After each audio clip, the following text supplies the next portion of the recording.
बिस्मिल्लाहिर्रहमानिर्रहीम। अस्सलाम वालेकुम डियर स्टूडेंट्स। GW बेसिक के इस लेक्चर में हम GW बेसिक की कुछ बेसिक कमांड्स के बारे में पढ़ेंगे। सबसे पहले बेटा हमारे पास कमांड है ऑटो। ठीक है, ऑटो कमांड से क्या होता है कि हमारा जो लाइन नंबर है वो हमें बार बार लिखने की ज़रूरत पेश नहीं आती। जैसे कि हमने पिछली दफ़ा प्रोग्राम में लिखा था कि हम ऐसे जो है वो लाइन नंबर जो है वो पहले लिखते थे, उसके बाद जो है वो आगे स्टेटमेंट लिखते थे। ठीक है, जब हम ऑटो की कमांड लगा देते हैं तो जैसे ही हम इंटर प्रेस करते हैं तो लाइन नंबर जो है वो ऑटोमेटिकली जनरेट हो जाता है, हमें बाकी काम करने की ज़रूरत नहीं होती। तो इसके लिए हम क्या करते हैं कि ऑटो का हम कीवर्ड लिखते हैं, उसके बाद हम क्या करते हैं, हमने यहाँ पे स्टार्टिंग पॉइंट देना है। ठीक है, कि लाइन जो है वो आपकी स्टार्ट कहाँ से हो। मैं कहता हूँ कि लाइन जो है वो हमारी 100 से स्टार्ट हो। ठीक है, और उसके अंदर इंक्रीमेंट कितना हो, इंक्रीमेंट जो है वो मैं 20 का कर देता हूँ। तो जैसे ही मैं यहाँ पे लिखूँगा तो 100 से जो है वो हमारी लाइन नंबर जो है वो स्टार्ट हो जाएगी, और हर दफ़ा जैसे ही मैं इंटर प्रेस करूँगा एक स्टेटमेंट के बाद तो वो क्या होगा कि उसमें 20 का इजाफा होता चला जाएगा। ये देखें बेटा, हमारी 100 से जो है वो लाइन स्टार्ट हो गई है। ठीक है, अब यहाँ पे हम कुछ भी लिख देते हैं, लेट x इक्वल टू 5। अब देखें जैसे ही मैंने इंटर प्रेस किया है तो 20 का इंक्रीमेंट हो गया। ठीक है, यहाँ पे मैं कर देता हूँ लेट y इक्वल टू 6। ठीक है, अब हम इन दोनों को जो है वो प्रिंट कर देते हैं, प्रिंट x प्लस y। ठीक है, और यहाँ पे मैं एंड कर देता हूँ। हाँ बेटा, एंड करने के बाद जब आपने ये काम ख़त्म कर देना है, ठीक है, तो ऑटो की कमांड को आपने ब्रेक कैसे करना है, आपने प्रेस, ठीक है, जैसे ही आप कंट्रोल C प्रेस करेंगे तो ये कमांड जो है वो आपकी टर्मिनेट हो जाएगी। अब हम इसको बेटा रन करके देखते हैं। ठीक है, आपने F2 जो है वो प्रेस करना है तो आपका प्रोग्राम जो है वो रन हो जाएगा, और यहाँ हमारे पास आंसर आ गया है। ठीक है, अब ऑटो के साथ जो है वो आप कुछ और भी काम कर सकते हैं। ठीक है, अब ऐसा करें, ऑटो लिखने के बाद हम स्टार्टिंग पॉइंट नहीं देते, हम सिर्फ इंक्रीमेंट दे देते हैं, इंक्रीमेंट दे देते हैं 10 का। ठीक है, तो अब ये 0 से स्टार्ट होगी और ये हर दफ़ा जो है वो इसमें 10 जो है वो इंक्रीमेंट होता जाएगा। मैं यहाँ पे लिख देता हूँ प्रिंट x। ठीक है, प्रिंट y। ठीक है, उसके बाद आपने क्या करना है, एंड लिखने के बाद कंट्रोल C प्रेस कर देना है। ठीक है, जैसे कंट्रोल C प्रेस करेंगे तो ऑटो की कमांड जो है वो आपकी ब्रेक हो जाएगी, ख़त्म हो जाएगी। ठीक है, इस तरह से ऑटो की कमांड जो है वो हमारे पास काम कर।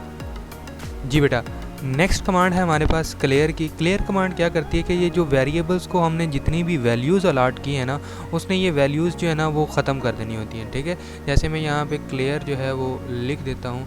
ठीक है, तो इसने क्या करना है कि जो x और z को ये आपने जो वैल्यूज़ दी थी वो सारी वैल्यूज़ क्या होंगी, रेज हो जाएंगी। ठीक है, चलें हम इसको थोड़ा सा करके देखते हैं कि ये कैसे रेज होती हैं। हम यहाँ पे प्रिंट करके देखते हैं x की वैल्यू को। ठीक है, और इसको रन करके देखते हैं, प्रिंट x, ठीक है, 0। अब देखें ऊपर, अगर आप यहाँ पे देखें तो x को हमने क्या दिया हुआ था 5। अब इसने क्या किया है कि जितने भी आपने वेरिएबल्स लिए थे ये उनकी वैल्यूज़ को जो है वो साफ कर देता है। अगर वेरिएबल आपका इंटीजर में है तो इसने क्या करना है, उसकी वैल्यू को 0 सेट कर देना है, और अगर वेरिएबल आपका स्ट्रिंग है या स्ट्रिंग रखा हुआ है तो उसको इसने क्या कर देना है, नल कर देना है। ठीक है, इसके बाद बेटा हमारे पास कमांड है CLS। ठीक है, तीसरी कमांड क्या है, ये भी क्लियर से ही रिलेटेड है। CLS, आप अगर अकेला CLS लिख देते हैं, ठीक है, और आप इंटर करते हैं तो आपका ये जो पहले वाला जो जितना भी ये सारा काम आपने लिखा हुआ है ये सारा क्या हो जाएगा, रेज हो जाएगा, आप स्टार्टिंग पॉइंट में आ जाएंगे। ठीक है बेटा, अब CLS के साथ जो है वो N आप 3 डिजिट्स जो हैं वो लिख सकते हैं।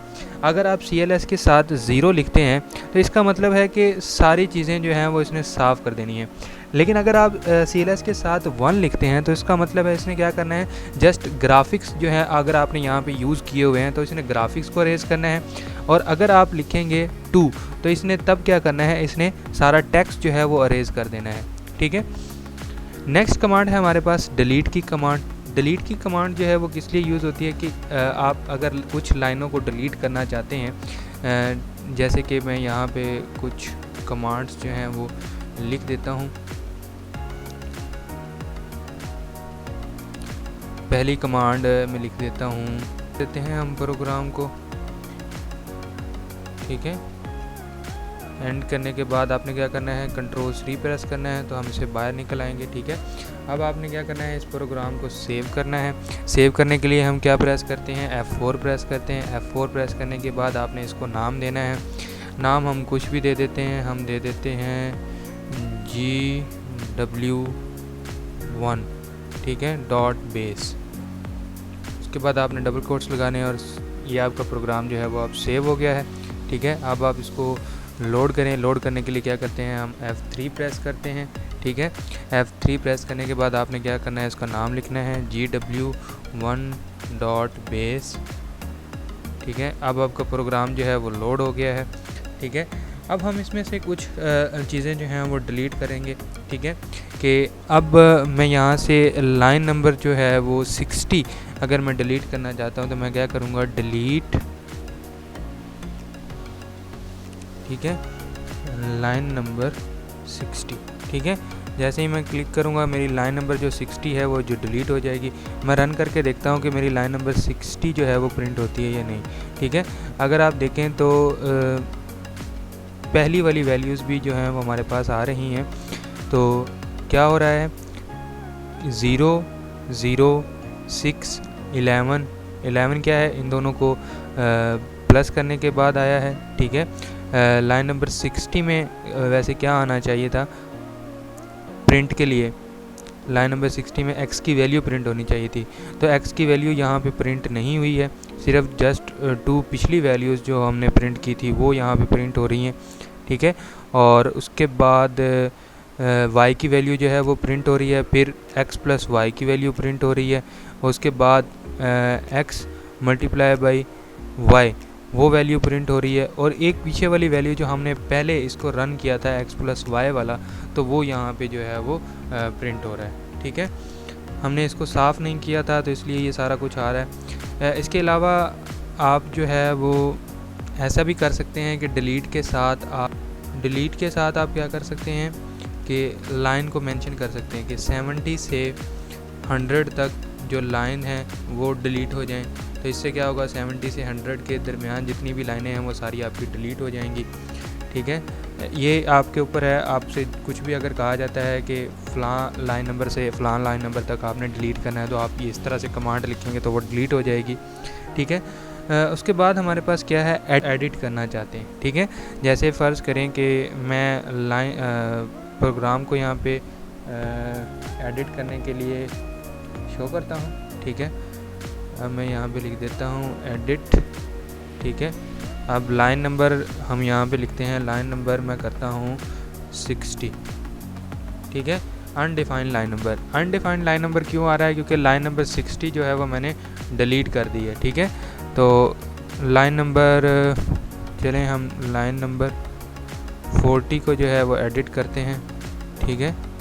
40 हमारे पास आ गई है। अगर आप इसको थोड़ा सा चेंज करना चाहते हैं तो आप इसको चेंज कर सकते हैं, ठीक है। मैंने 7 कर दी वैल्यू।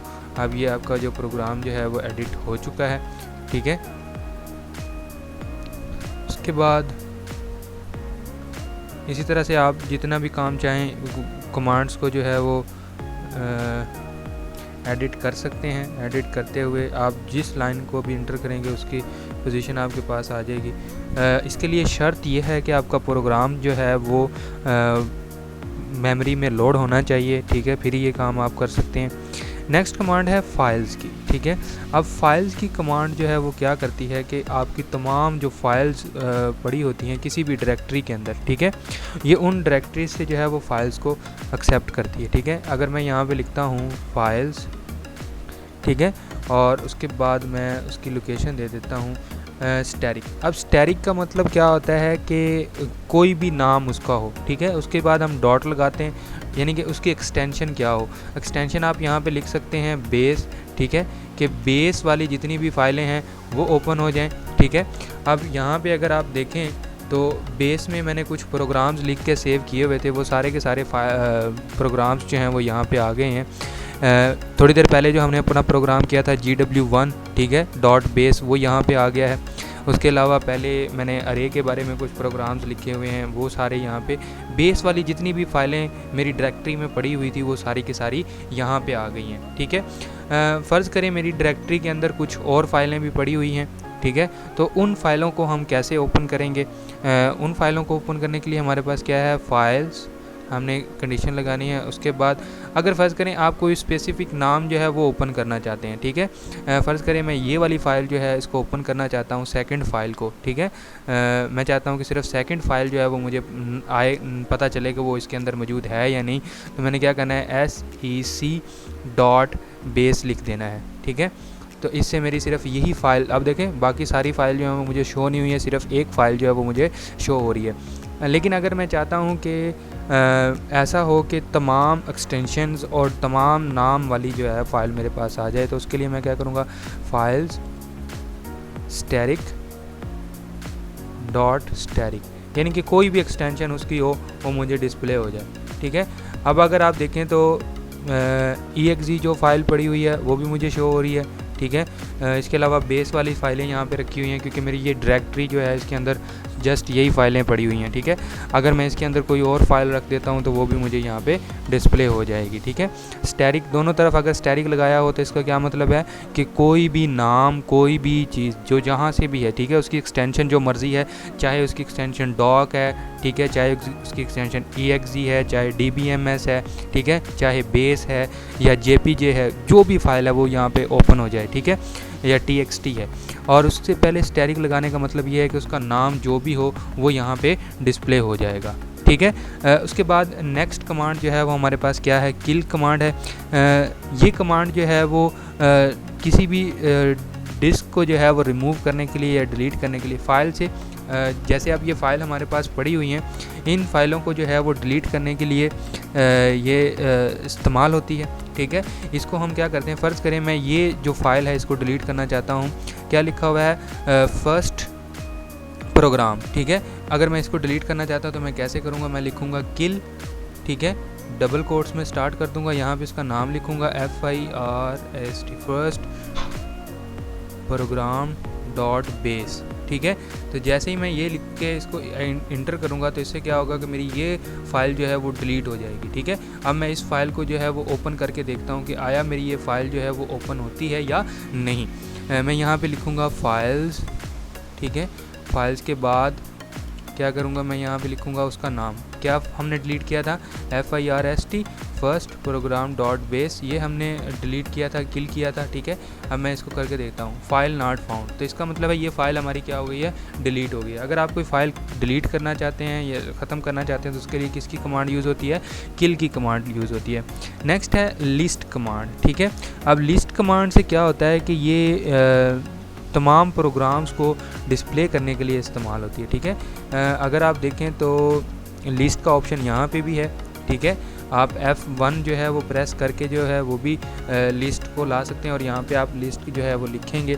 ठीक है, अब यहाँ पे क्या किया जाता है कि अगर आप अकेला लिस्ट लिख के इंटर कर देते हैं ना तो वो तमाम जितने भी आपकी स्टेटमेंट्स हैं उनको यहाँ पे शो कर देगा। ठीक है, जिस प्रोग्राम की जो तमाम लिस्ट। ठीक है, अगर आप सिर्फ जस्ट लाइन को शो करवाना चाहते हैं तो आप क्या लिखेंगे, F1, ठीक है, और लाइन 50 से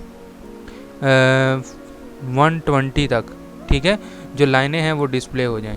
तो अगर आप ऐसा लिखेंगे तो ये सिर्फ 2 लाइनें जो है वो मुझे यहाँ पे डिस्प्ले हो गई हैं। ठीक है, लिस्ट कमांड का मतलब क्या है कि आपके जो प्रोग्राम लोड है इस वक्त मेमोरी के अंदर, ठीक है, वो सारा का सारा जो है वो एग्जीक्यूट हो जाएगा।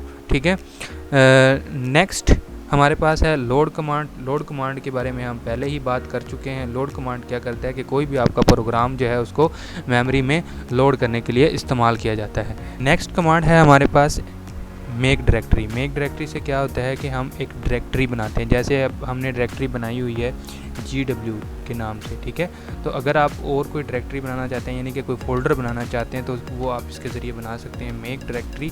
ठीक है, आपने यहाँ पे क्या करना है, पाथ देना है। ठीक है, पाथ मैं C का दे देता हूँ। ठीक है, और यहाँ पे आप कोई भी नाम दे दें, ABC। ठीक है, तो ABC के नाम से एक डायरेक्टरी, एक फ़ोल्डर जो है वो यहाँ पे बन जाएगा। ठीक है, अब अगर आप इसको चाहते हैं,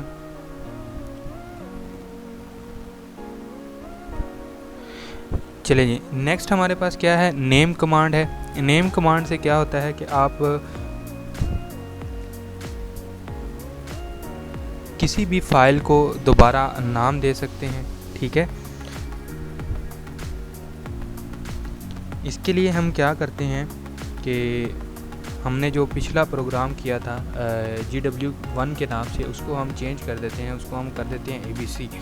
तो वो करने के लिए हम क्या करेंगे, यहाँ पे लिखेंगे नेम, ठीक है, और उस प्रोग्राम का नाम लिखेंगे। प्रोग्राम हमारे पास क्या था, GW1.base, ठीक है, और इसको हम क्या नाम देंगे, एज, ठीक है, ABC.base, ठीक है, हम इसको ये नाम दे देते हैं। जैसे इंटर करेंगे ये नाम जो है वो आपका असाइन हो गया। अब चलें इसको हम देखते हैं ओपन करके कि आया ये नाम जो है वो चेंज हुआ है या नहीं हुआ है। तो आपने क्या लिखना है, फाइल्स, ठीक है, और उसके बाद आपने लिख देना है ABC.base। हाँ जी, ये देखें, ये अब ABC के नाम से आपकी फ़ाइल जो है वो यहाँ पे मौजूद है। नेम कमांड क्या करती है कि आपके जो पुरानी फ़ाइल है उसको नया नाम देने के लिए जो है वो ये इस्तेमाल होती है, ठीक है। नेक्स्ट है रीनम कमांड, ठीक है। ये कमांड जो है वो नंबर्स दोबारा असाइन करने के लिए, जैसे कि अगर आप देखें तो हमारे प्रोग्राम में क्या हुआ था कि ये देखें, ये जो नंबर है ये 0 से स्टार्ट हो रहा था, ठीक है। तो अगर आप इस नंबर को चेंज करना चाहते हैं, ठीक है, तो आप ये कमांड जो है वो यूज़ करते हैं, ठीक है। तो इसके लिए हम क्या करेंगे, हमने क्या लिखना है, यहाँ पे री नम लिखना है, ठीक है। री नम लिखने के बाद हमने नया पॉइंट देना है, ठीक है। नया पॉइंट हमने क्या दे दिया है, 10 दे दिया है, ठीक है। और इसके बाद आपने क्या करना है, ओल्ड जो नंबर है वो देना है। ओल्ड नंबर हमारा क्या है, 0 है, ठीक है। और इंक्रीमेंट आपने क्या देना है, 10 का, ठीक है। और जैसे ही आप इसको ओके करेंगे तो ये कमांड जो है वो आपकी ओके हो गई है। अब लिस्ट प्रेस करते हैं, ठीक है, और हम देखते हैं, ये देखें अब हमारे जैसे ही मैंने लिस्ट प्रेस की है, पहले यहाँ पे क्या था, 0 था, 0 के बाद अब यहाँ पे क्या आ गया है, 10 आ गया है। 10, 20, 30, 40, 50, 60। अगर आप यहाँ पे देखें तो पहले जो कुछ लाइनें जो हमने डिलीट कर दी थी वो लाइनें यहाँ पे गायब हो गई थी, ठीक है। अब ये दोबारा जब रीनम हमने किया तो ये हमारी लाइनें जो हैं वो बिल्कुल एक्यूरेट होगी। अब हम इसको अगर रन करके चेक करते हैं तो हमारा प्रोग्राम जो है वो बिल्कुल एक्यूरेट इसी तरह से काम करेगा, ठीक है। अब देखें पहली वैल्यू क्या आ रही है हमारे पास, 0 आ रही है, उसके बाद फिर 0 आ रही है, यानी कि अब ये जो x और y को जो यहाँ पे प्रिंट कर रहा है, ये क्या कर रहा है, 0 0 प्रिंट कर रहा है, क्योंकि यहाँ पे हमने इसको वैल्यू असाइन नहीं की हुई, ठीक है। उसके बाद हमने इसको वैल्यू जो है वो यहाँ पे असाइन कर दिया, let x equal to 7, let y equal to 60, ठीक है। जब हमने इसको प्रिंट किया है उस वक्त तक हमने इसको कोई वैल्यू असाइन नहीं की है, ठीक है। ये इंटीजर है इसलिए इसने क्या किया कि इसको 0 0 कर दिया है। उसके बाद इनको जो है वो प्लस करने के बाद उसने यहाँ पर हमें प्रिंट करके आंसर दे दिया है। हाँ जी बेटा, नेक्स्ट कमांड जो है वो हमारे पास है rm डायरेक्टरी, ठीक है। ये क्या करती है कि ये डायरेक्टरी को, जो हमने डायरेक्टरी बनाई होती है उस डायरेक्टरी को डिलीट करने के लिए ये काम करती है, ठीक है। जैसे हमने एक डायरेक्टरी पीछे बनाई थी ABC के नाम से, ठीक है। अगर आप उस डायरेक्टरी को डिलीट करना चाहते हैं, rm मतलब होता है रिमूव, ठीक है, RMDIR, ठीक है, रिमूव डायरेक्टरी, ठीक है। आप उसका पाथ देंगे, जैसे हमने AB के नाम से एक डायरेक्टरी बनाई हुई है, ठीक है, सॉरी पाथ लिखेंगे, पाथ यहाँ पे क्या है, C है, और उसके बाद AB है, और आप ओके कर देंगे तो ये डायरेक्टरी जो है वो आपकी क्या हो जाएगी, रिमूव हो जाएगी, ठीक है। अब इसको हम देखते हैं कि आया ये डायरेक्टरी हमारी रिमूव हो गई है या नहीं, ठीक है। तो इसके लिए आप क्या रखेंगे, फाइल्स,